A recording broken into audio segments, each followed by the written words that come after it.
Hello नमस्कार दोस्तों, बहुत बहुत स्वागत करता हूं अपने YouTube चैनल अनहोनी रियल फैक्ट में। दोस्तों आज मैं आप सभी को अमरनाथ मंदिर गुफा का वह इतिहास बताने वाला हूं जिसको आप आज तक नहीं जानते। हिमालय की गोदी में स्थित भगवान शिव को समर्पित अमरनाथ का मंदिर हिंदुओं के सबसे प्रमुख तीर्थ स्थलों में से एक है, जिससे लाखों करोड़ों भक्तों की आस्था जुड़ी हुई है। यह पवित्र तीर्थराज श्रीनगर के उत्तर पूर्व में 135 किलोमीटर दूर स्थित है, जिसकी समुद्र तल से ऊंचाई करीब 13,600 फुट है। इस पवित्र गुफा की लंबाई 19 मीटर, चौड़ाई 16 मीटर और ऊंचाई 11 मीटर है।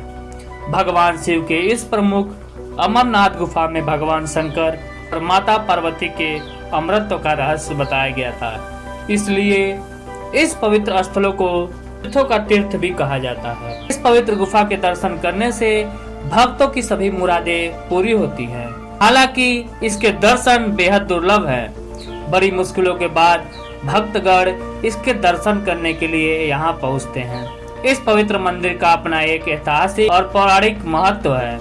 हिंदुओं की इस पवित्र गुफा की यह विशेषता है कि यहाँ हर साल बर्फ से बेहद सुंदर शिवलिंग बनता है, इसलिए इसे बर्फानी वाले बाबा, स्वयंभू, हिमानी शिवलिंग आदि के नाम से भी जाना जाता है। इस पवित्र हिमलिंग के दर्शन करने दूर दूर से भक्तजन यहाँ पहुँचते हैं। अमरनाथ की यात्रा पूरे साल में करीब 45 दिन की होती है, जो ज्यादातर जुलाई और अगस्त के बीच में होती है।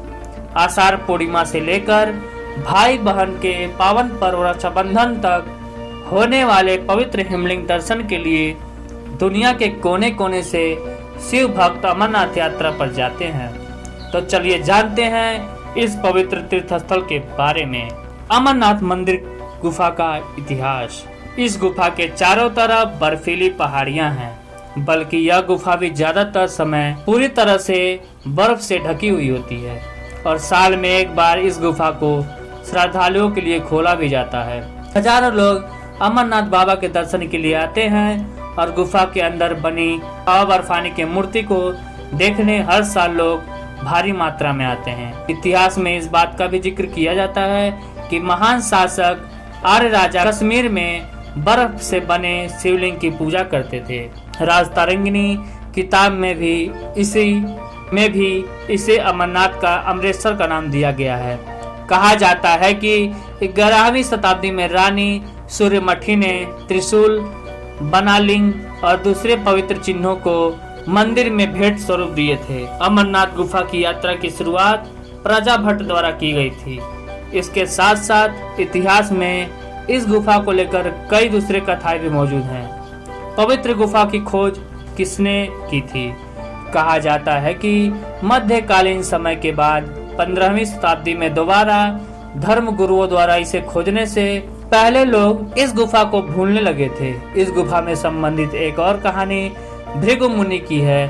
बहुत समय पहले कहा जाता था कि कश्मीर की घाटी जलमग्न है और कश्यप मुनि ने कई नदियों का बहाव किया था, इसलिए जब पानी सूखने लगा तब सबसे पहले भृगु मुनि ने ही सबसे पहले भगवान अमरनाथ जी के दर्शन किए थे। इसके बाद जब लोगों ने अमरनाथ लिंग के बारे में सुना, तब यह लिंग भगवान भोलेनाथ का शिवलिंग कहलाने लगा और अब हर साल लाखों श्रद्धालु भगवान अमरनाथ के दर्शन के लिए आते हैं। 40 मीटर ऊंची अमरनाथ गुफा में पानी की बूंदों के जम जाने की वजह से पत्थर का एक आरोही निक्षेप बन जाता है। हिंदू धर्म के लोग इस बर्फीले पत्थर को शिवलिंग मानते हैं।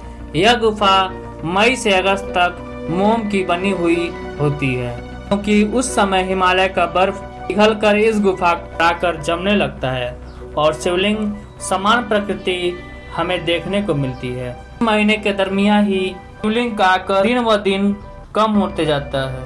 कहा जाता है कि सूर्य और चंद्रमा के उगने अस्त होने के समय के अनुसार इस लिंग का आकार भी कम ज्यादा होता है, लेकिन इस बात का कोई वैज्ञानिक सबूत नहीं है।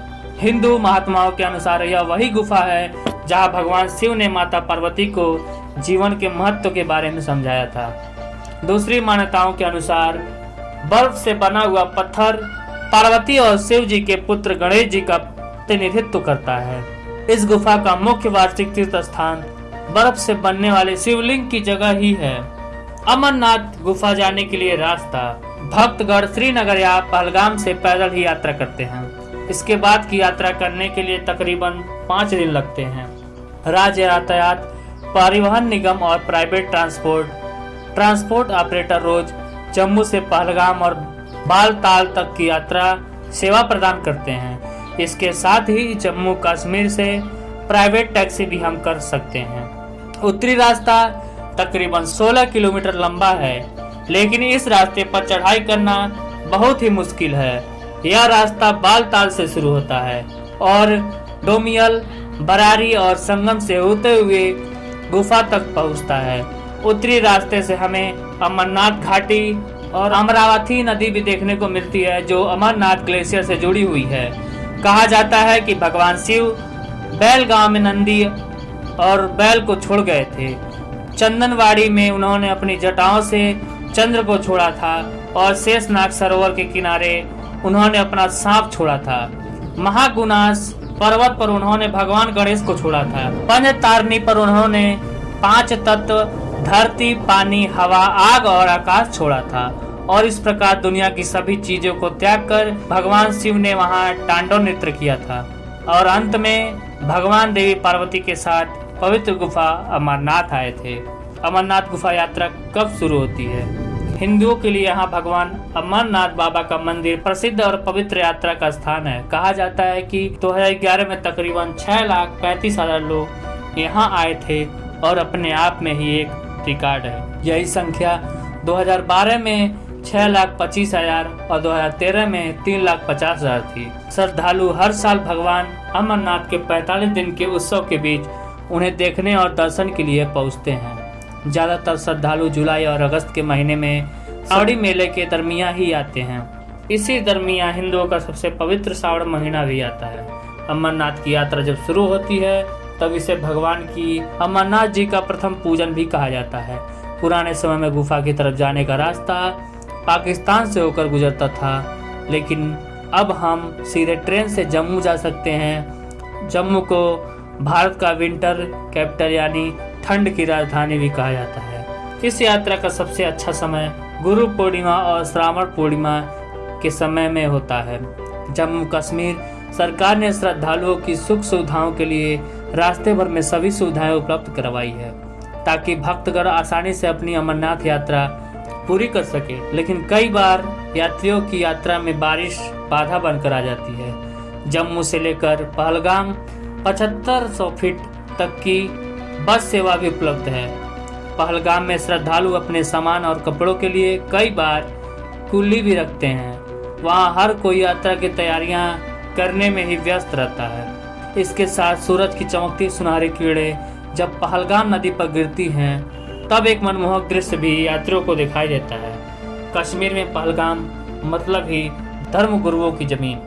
अमरनाथ यात्रा के आयोजक कौन थे? आधिकारिक तौर पे यात्रा का आयोजन राज्य सरकार श्री अमरनाथ यात्रा बोर्ड के साथ मिलकर करती है। सरकारी एजेंसी यात्रा के दौरान लगने वाली सभी सुख सुविधाएं श्रद्धालुओं को प्रदान करती है, जिनमें कपड़े, खाना, टेंट, टेलीकम्युनिकेशन जैसी सभी सुविधाएं शामिल है। अमरनाथ हिंदी के 2 शब्द अमर मतलब अनश्वर और नाथ मतलब भगवान को जोड़ने से बनता है। एक पौराणिक कथा के अनुसार जब देवी पार्वती ने भगवान शिव से अमृत के रहस्य को प्रकट करने के लिए कहा, तो वे उनसे लंबे समय से छुपा रहे थे। तब यह रहस्य बताने के लिए भगवान शिव पार्वती को हिमालय की इस गुफा में लेकर गए थे, ताकि उनका यह रहस्य कोई भी ना सुन पाए। और यही भगवान शिव ने देवी पार्वती को अमृत का रहस्य बताया था। सुरक्षा।